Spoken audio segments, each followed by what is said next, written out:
جب بھی رات کو بستر پر سوئیں 100 بار اللہ کا یہ نام پڑھیں، صبح اٹھتے ہی ہر خواہش پوری ہوگی۔ محمد صلی اللہ علیہ وآلہ وسلم نے فرمایا، محترم ناظرین، دنیا کی ہر تہذیب نے خوابوں اور تمناؤں کو حقیقت کا روپ دینے کے لیے مختلف طریقے تلاش کیے، مگر اہل ایمان کے لیے سب سے بڑا سہارا اللہ کی یاد اور اس کے برگزیدہ نام ہے۔ دلوں کا سکون، فکر کا اطمینان اور مستقبل کی کامیابی کسی بیرونی طاقت پر نہیں بلکہ اس ذات واحد پر بھروسہ کرنے سے حاصل ہوتا ہے جس نے آسمانوں اور زمین کو بے مثال حکمت کے ساتھ پیدا کیا۔ جب انسان تھکا ہارا دن بھر کی مصروفیت کے بعد بستر پر جاتا ہے تو اس کا دل چاہتا ہے کہ آنے والی صبح نئی امید اور کامیابی لے کر طلوع ہو۔ ایسے میں رسول اکرم صلی اللہ علیہ وآلہ وسلم کی تعلیمات ہمیں یہ خوشخبری دیتی ہیں کہ اللہ کے پاک ناموں کی برکت سے انسان کی تقدیر کے دروازے کھل جاتے ہیں، دل کی گہرائیوں میں امنگ جاگ اٹھتی ہے اور رب کی رحمتیں اس کی زندگی کے ہر گوشے کو ڈانپ لیتی ہیں۔ قرآن مجید ہمیں بار بار یاد دلاتا ہے کہ یقیناً اللہ کے ذکر ہی سے دل اطمینان پاتے ہیں۔ یہ آیت کریمہ انسان کو بتاتی ہے کہ دل کی بے چینی، فکروں کا طوفان اور خواہشات کا دباؤ صرف اور صرف اللہ کی یاد سے قابو میں آتا ہے۔ پیارے ناظرین، ایک مسلمان ہونے کے ناطے نبی اکرم صلی اللہ علیہ وآلہ وسلم نے ہمیں اللہ تعالیٰ کے 99 ناموں کی معرفت عطا فرمائی اور فرمایا کہ جو شخص ان کو یاد رکھے، سمجھے اور ان پر عمل کرے گا وہ جنت کا مستحق ہوگا۔ یہ نام محض الفاظ نہیں بلکہ اللہ کی صفات کاملہ کا آئینہ بھی ہے۔ پیارے مسلمان بہن بھائیوں، جب کہ ہم مسلمان ہیں تو ہمارا یقین اللہ اور اس کے نبی پر پختہ ہونا چاہیے۔ جب انسان ان صفات کو دہراتا ہے تو دراصل اپنے دل کو رب العالمین کی عظمت سے جوڑ دیتا ہے اور اسی تعلق سے زندگی کے ہر گوشے میں خیر و برکت اترتی ہے۔ پیارے مسلمان بہن بھائیوں، رات کا وقت، اندھیروں کا سکون اور نیند کا لمحہ انسان کے لیے ایک موقع ہے کہ وہ دنیا کے شور سے الگ ہو کر اپنے رب کے حضور دل کی باتیں کہے۔ حدیث مبارکہ میں آتا ہے، جو شخص پاکیزہ ہو اللہ کا ذکر کرتے ہوئے سو جائے، رات بھر ایک فرشتہ اس کے بستر کے ساتھ رہتا ہے حتیٰ کہ وہ صبح کر لے۔ یہی وجہ ہے کہ علماء کرام رات سونے سے پہلے اذکار پر زور دیتے ہیں۔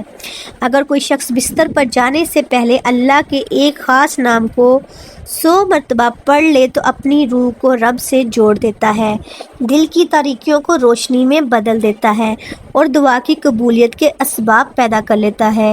یہی مضمون رسول اکرم صلی اللہ علیہ وآلہ وسلم کی تعلیمات کا نچوڑ ہے کہ ہر کام سے پہلے اور بعد اللہ کی یاد ہو تاکہ زندگی کے تمام مرحلے خیر و عافیت کے ساتھ طے ہوں۔ اہل ایمان کی زندگی میں کئی ایسے واقعات ملتے ہیں جہاں اللہ کے ناموں کی برکت سے ناممکن کام بھی ممکن ہو جاتے ہیں۔ حضرت یونس علیہ السلام کا واقعہ جب وہ مچھلی کے پیٹ میں محبوس ہوئے، اس پر ذکر پر مشتمل ہے۔ لا الہ الا انت سبحانک انی کنت من الظالمین۔ قرآن کہتا ہے اگر وہ یہ دعا نہ کرتے تو قیامت تک مچھلی کے پیٹ میں ہی رہتے۔ اس سے ظاہر ہوتا ہے کہ اللہ کی یاد، اس کے نام دلوں کو قوت بخشتے ہیں، حالات بدل دیتے ہیں، زندگی کی گتھیاں سلجھا دیتے ہیں۔ حضرت یونس علیہ السلام اپنی قوم کو ایک طویل عرصے تک توحید کی دعوت دیتے رہے مگر قوم نے ان کی دعوت قبول کرنے سے صاف انکار کر دیا۔ صرف یہی نہیں، غرور و تکبر میں مبتلا قوم دیگر نافرمان اقوام کی طرح آپ علیہ السلام کی دعوت کا مذاق بھی اڑاتی رہی۔ جب ان کی سرکشی اور نافرمانی انتہا کو پہنچ گئی تو اللہ تعالیٰ نے حضرت یونس علیہ السلام کو حکم دیا کہ لوگوں کو آگاہ کر دو کہ 3 دن کے اندر اندر ان پر عذاب آنے والا ہے۔ آپ علیہ السلام نے قوم میں اس کا اعلان کر دیا۔ یہ سن کر قوم یونس علیہ السلام نے آپس میں مشورہ کیا تو اس بات پر ان سب کا اتفاق ہوا کہ یونس علیہ السلام کو کبھی جھوٹ بولتے نہیں دیکھا گیا، لہٰذا ان کی بات کو نظر انداز نہیں کرنا چاہیے۔ مشورے میں یہ بھی طے ہوا کہ دیکھا جائے اگر یونس علیہ السلام رات بستی کے اندر اپنے گھر میں مقیم رہتے ہیں تو سمجھ لو کچھ نہیں ہوگا، اور اگر وہ یہاں سے کہیں اور چلے جاتے ہیں تو یقین کر لو کہ صبح عذاب ضرور آئے گا۔ قصہ مختصر، حضرت یونس علیہ السلام رات کو اس بستی سے نکل گئے۔ صبح ہوئی تو عذاب الہی کا ایک سیاہ دھواں اور سیاہ بادل کی شکل میں بستی والوں کے سروں پر منڈلانے لگا، اور جب وہ ان کے قریب ہونے لگا تو لوگوں کو یقین ہو گیا کہ حضرت یونس علیہ السلام نے جو بات کہی تھی وہ سچ ہونے والی ہے اور وہ سب ہلاک ہونے والے ہیں۔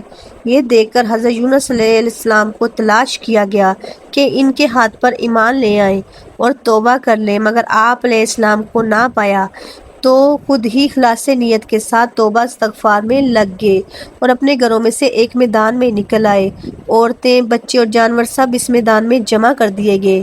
تمام بستی والے ٹاٹ کے کپڑے پہن کر عاجزی اور انکساری کے ساتھ توبہ اور عذاب سے پناہ مانگنے میں اس طرح مشغول ہوئے کہ پورا میدان آہ و بکا سے گونجنے لگا۔ اللہ تعالیٰ نے ان کی توبہ قبول فرما لی اور عذاب ان سے ہٹا دیا۔ روایت میں آتا ہے کہ یہ عاشورہ یعنی 10ویں محرم کا دن تھا۔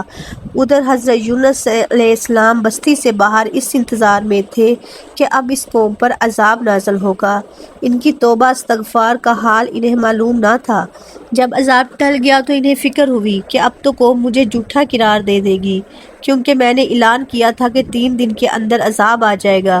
اس قوم کا قانون تھا کہ جس شخص کا جھوٹ معلوم ہو وہ اپنے کلام پر کوئی شہادت پیش نہ کر سکے تو اسے قتل کر دیا جاتا۔ تو یونس علیہ السلام کو فکر ہوئی انہیں بھی جھوٹا قرار دے کے قتل کر دیا جائے گا۔ اسی رنج اور غم اور پریشانی کے عالم میں اس شہر سے نکل جانے کا ارادہ کر کے چل دیے، یہاں تک کہ بحیرہ روم کے کنارے تک پہنچ گئے۔ وہاں ایک کشتی دیکھی جس میں لوگ سوار تھے۔ آپ علیہ السلام کو لوگوں نے پہچان لیا، کرائے کے بغیر سوار کر لیا۔ جب کشتی وسط میں پہنچی تو دفتر رک گئی۔ کشتی میں سوار لوگوں نے کہا کہ اگر کوئی ظالم یا گناہ گار یا بھاگا ہوا غلام سوار ہو جاتا ہے تو یہ کشتی خود بخود رک جاتی ہے۔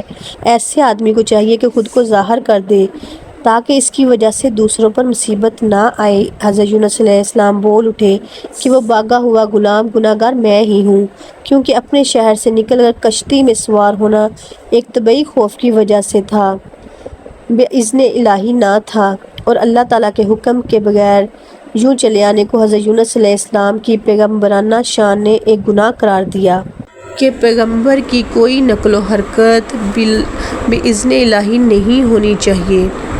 بہرحال آپ علیہ السلام نے فرمایا کہ مجھے دریا میں پھینک دیا جائے تو آپ سب اس عذاب سے بچ جائیں گے، مگر کشتی والوں نے یہ منظور نہ کیا اور اس بات پر اتفاق نہ کیا کہ آپ غلط ہیں، بلکہ انہوں نے قرآن تاکہ جس کا نام نکلے اسے دریا میں ڈال دیا جائے، لیکن قرآن اندازی میں بھی آپ علیہ السلام کا ہی نام نکل آیا۔ لوگوں کو اس پر تعجب ہوا تو کئی مرتبہ قرآن اندازی کی۔ جتنی بار قرآن اندازی کی آپ علیہ السلام کا نام آتا رہا۔ قرآن کریم میں سورۃ الصفات کی آیت نمبر 141 میں اس قرآن اندازی اور حضرت یونس علیہ السلام کے نام نکلنے کا ذکر موجود ہے۔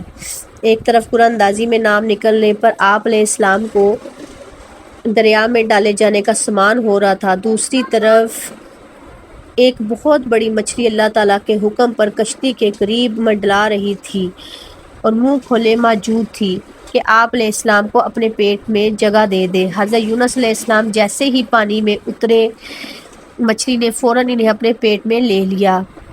حضرت یونس علیہ السلام حضرت عبداللہ بن مسعود رضی اللہ عنہ نے فرمایا کہ حضرت یونس علیہ السلام اس مچھلی کے پیٹ میں 40 روز تک رہے اور یہ انہیں زمین کی تہہ تک لے جاتی اور دور دراز کی مسافتوں میں پھراتی رہتی۔ بعض افراد نے 7، بعض نے 5 دن اور کئی ایک نے مچھلی کے پیٹ میں رہنے کی مدت چند گھنٹے لکھی ہے۔ حقیقت حال تو اللہ تعالیٰ ہی معلوم ہے۔ اس حالت میں حضرت یونس علیہ السلام نے ایک دعا کی، لا الہ الا انت سبحانک انی کنت من الظالمین، تو اللہ تعالیٰ نے دعا قبول فرمائی اور مچھلی نے آپ علیہ السلام کو بالکل صحیح سالم حالت میں کنارے پر ڈال دیا۔ مچھلی کے پیٹ کی گرمی سے ان کے بدن پر کوئی بال نہ رہا۔ اللہ تعالیٰ نے ان کے قریب ایک درخت اگا دیا جس کے پتوں کا سایہ آپ علیہ السلام کے لیے راحت کا سبب بن گیا۔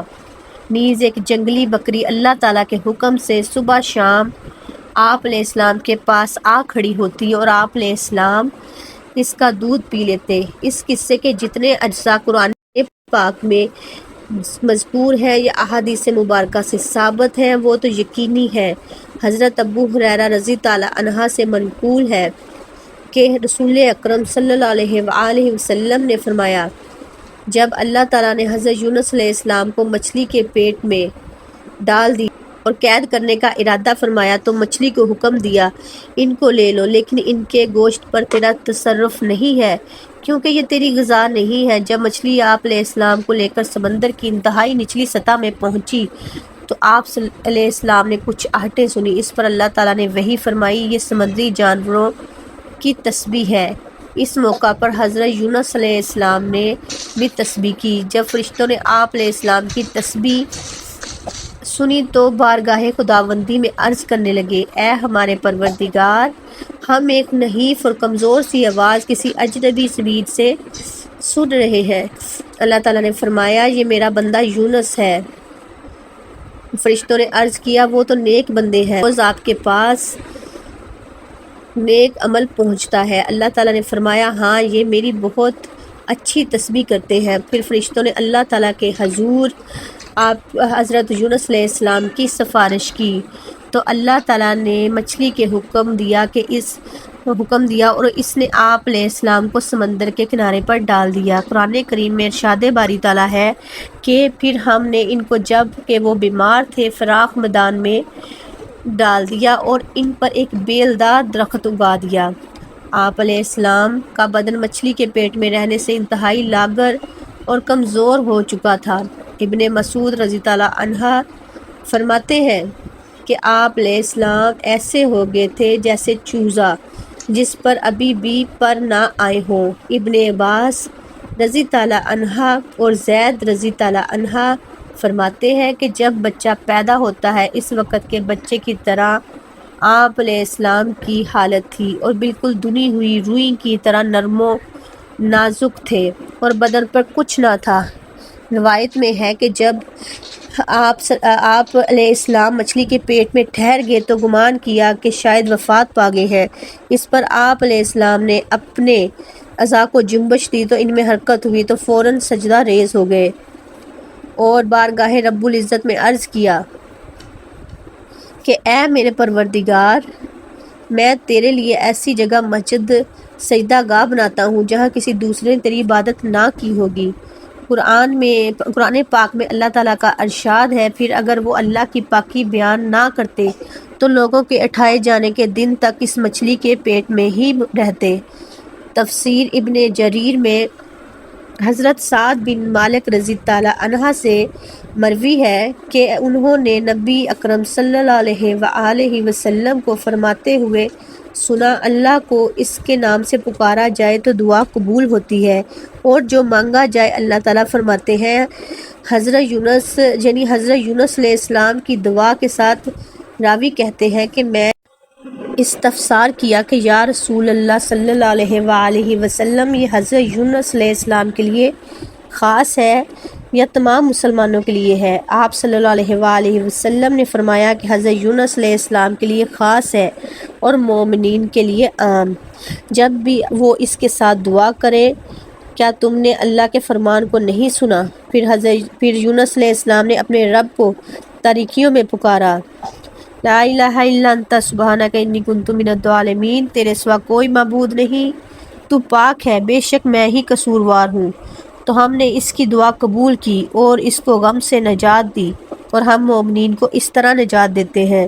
حضرت سعد رضی اللہ عنہ سے مروی ہے کہ رسول اکرم صلی اللہ علیہ وآلہ وسلم نے فرمایا، جس نے حضرت یونس علیہ السلام کی دعا کے ساتھ دعا کی اس کی دعا ضرور قبول ہوگی۔ ناظرین، پیارے مسلمان بہن بھائیوں، موجودہ دور میں جہاں انسان بے شمار خواہشات، معاشی دباؤ، رشتوں کے مسائل اور فکری انتشار سے دو چار ہے، وہاں سب سے مضبوط سہارا یہی ہے کہ ہر رات اللہ تعالیٰ کا نام لیا جائے اور 100 بار اللہ کے ایک منتخب نام کا ذکر صرف روحانی سکون ہی نہیں بلکہ ایک امید کی نئی کرن بھی پیدا کرتا ہے۔ قضا کو کوئی چیز نہیں بدل سکتی مگر دعا، لہٰذا جب انسان دل کی گہرائی سے اللہ کو یاد کرتا ہے تو دروا کے دروازے کھل جاتے ہیں، رحمت کے بادل برسنے لگتے ہیں۔ یہ عمل ہمیں یہ باور کراتا ہے کہ کائنات کی ہر قوت اللہ کے قبضہ قدرت میں ہے، وہ چاہے تو لمحوں میں حالات بدل دے۔ اولیاء کرام، صوفیاء اعظام اپنی زندگیوں میں اسی نقطہ پر زور دیا کہ ذکر سے دل زندہ ہوتا ہے اور انسان کے اندر یقین کی قوت پیدا ہوتی ہے۔ حضرت حسن بصری رحمۃ اللہ علیہ فرماتے ہیں، ذکر اللہ سے بہتر کوئی شے نہیں، اگر دل مردہ ہو تو ذکر سے زندہ ہو جاتا ہے۔ جب وہ سو کر اٹھتے ہیں تو دل ہلکا، پرفکر اور امید روشن ہوتی ہے۔ صبح کا سورج ان کے لیے نئی خوشخبریاں لے کر طلوع ہوتا ہے اور وہ یقین رکھتے ہیں کہ رب ان کی پوشیدہ تمناؤں کو بھی جانتا ہے اور بہتر انداز میں پوری فرمائے گا۔ ہماری نسل کو اس عمل کی طرف راغب کرنا اس لیے بھی ضروری ہے کہ جدید دنیا کی تیز رفتاری نے دلوں کو بے قرار کر دیا ہے۔ رات کا ذکر ایک روحانی ڈال فراہم کرتا ہے اور ہر نئی صبح کو کامیابی کے پیغام میں بدل دیتا ہے۔ جب انسان اللہ کا نام لیتا ہے تو دراصل اپنے دل پر مہر لگا لیتا ہے کہ میرا بھروسہ اسی پر ہے، جو اللہ سے مایوسی سے جاتا ہے اور اس کے خواب پورے کرنے کا حوصلہ دیتا ہے۔ پیارے ناظرین، رات کو بستر پر سونے سے پہلے جب آپ اللہ کا ایک خاص نام پڑھتے ہیں تو اللہ تعالیٰ کی آپ کی دعاؤں کو قبول کرتے ہیں اور آپ کی ہر خواہش کو پوری کرتے ہیں۔ نبی پاک صلی اللہ علیہ وآلہ وسلم نے فرمایا کہ رات کو بستر پر یہ خاص عمل کرنے سے آپ کی زندگی میں بہاریں آئیں گی اور اللہ کی مدد آپ کے ساتھ ہوگی۔ یہ عمل بہت ہی خاص اور مفید ہے کیونکہ اس سے پڑھنے سے نہ صرف آپ کو روحانی سکون ہوتا ہے بلکہ آپ کی دنیاوی مشکلات بھی حل ہوتی ہیں۔ اس عمل کا سب سے بڑا فائدہ یہ ہے کہ جب آپ اللہ کے نام پڑھتے ہیں تو اللہ کی خصوصی رحمت اور برکات آپ کے ساتھ ہوتی ہیں۔ تو ناظرین، رات کے وقت یہ عمل خاص طور پر مؤثر ہوتا ہے کیونکہ یہ ایسا وقت ہوتا ہے جب انسان اپنے رب کے قریب ہوتا ہے اور اس کی دعائیں فوری طور پر قبول ہوتی ہیں۔ حضرت ابن عباس رضی اللہ عنہ سے مروی ہے کہ نبی کرم صلی اللہ علیہ وآلہ وسلم نے فرمایا، جو شخص رات کو سوئے یعنی سوتے وقت اللہ کا یہ نام 100 بار پڑھے تو اللہ اس کی تمام حاجات پوری کر دیتا ہے اور صبح اٹھ کر سرد و شاداب ہوتا ہے اور اللہ کی رحمتوں سے بھرپور ہوتا ہے۔ اب اس بات کو سمجھیں کہ نبی اکرم صلی اللہ علیہ وآلہ وسلم نے ہمیں اس عمل کی تعلیم دی ہے جو ہماری زندگیوں میں انقلاب لا سکتا ہے۔ تب آپ یہ نام پڑھ کر سوئیں گے تو اللہ کی حفاظت آپ پر ہوگی، ہر طرح کی برائی اور شیطانی اثرات آپ سے محفوظ رہیں گے اور یہ آپ کو عمل دعاؤں کی قبولیت کا ذریعہ ہے۔ یہ عمل ان کی قبولیت کے دروازے کھول دیتا ہے اور آپ کی دعائیں قبول ہو جاتی ہیں۔ دنیا اور آخرت دونوں میں اس عمل سے کامیابیاں آئیں گی۔ آپ کی زندگی میں کامیابیاں، سکون اور خوشیاں بڑھیں گی، جبکہ آخرت میں آپ کا شمار اللہ کے قرب میں ہوگا، یعنی کہ اللہ کے قریبی لوگوں میں ہوگا۔ یہ عمل دل کو سکون اور آرام دیتا ہے۔ رات کو جب آپ یہ عمل کر کے سوتے ہیں تو اللہ کا ذکر آپ کے دل کو تسکین پہنچاتا ہے اور آپ کے رکے ہوئے کام حل ہونا شروع ہو جاتے ہیں اور آپ کا دل اللہ کی یاد میں ہو جاتا ہے۔ یہ عمل رزق میں برکت ڈالتا ہے۔ جو شخص یہ عمل کرتا ہے اس کے رزق میں اضافہ ہوتا ہے اور اسے نئے مواقع ملتے ہیں۔ تو جب بھی رات کو سوئیں اللہ کا یہ نام پڑھیں، یا حی یا قیوم۔ یہ 2 نام ہیں، 100 مرتبہ پڑھنا یہ ایک انتہائی طاقتور عمل ہے اور اس کی فضیلت بے شمار ہے۔ یہ اللہ کے 2 عظیم نام ہیں، یا حی یا قیوم جو اللہ کی حیات کی علامت ہے کہ اللہ زندہ ہے، اور یا قیوم جو اللہ کی قومیت اور اس کے اختیار کو ظاہر کرتا ہے۔ جب آپ ان دونوں ناموں کو 100 مرتبہ پڑھتے ہیں تو اللہ کی ہر طرح کی مدد آپ کے ساتھ ہو جاتی ہے اور آپ کی تمام حاجات پوری ہو جاتی ہیں۔ پیارے مسلمان بہن بھائیوں، تو جب رات کو سوئیں تو یہ ایک تسبیح ان ناموں کی لازمی پڑھ لیا کریں۔ یہ عمل آپ کی زندگی کو نہ صرف بدل دے گا اگر آپ یہ عمل کرتے ہیں تو انشاءاللہ آپ کے دل کی ہر مراد پوری ہوگی۔ جو بھی عمل کریں گے پورے دل سے کریں، یقین سے کریں اور اللہ کی محبت میں کریں، انشاءاللہ اللہ پاک آپ کے لیے بند راستے کھول دے گا اور آپ کے لیے آسانیاں پیدا فرمائے گا۔ ناظرین، یہ تسبیح آپ نے رات کو سونے سے پہلے پڑھنی ہے۔ اگر آپ عشاء کی نماز کے بعد پڑھنا چاہیں تب بھی پڑھ سکتے ہیں۔ اگر آپ رات کو جب سونے لگے بستر پر لیٹ کر آپ یہ عمل کر سکتے ہیں۔ یہ بہت ہی آسان اور مختصر سا عمل ہے۔ آپ نے رات کو باوضو حالت میں سونے سے پہلے حضور پاک صلی اللہ علیہ وآلہ وسلم کی ذات اقدس پر درود پاک کا نذرانہ پیش کرنا ہے۔ درود پاک آپ کوئی سا بھی پڑھ سکتے ہیں۔ ایک بار ثواب کی نیت سے میرے ساتھ بھی پڑھ لیں۔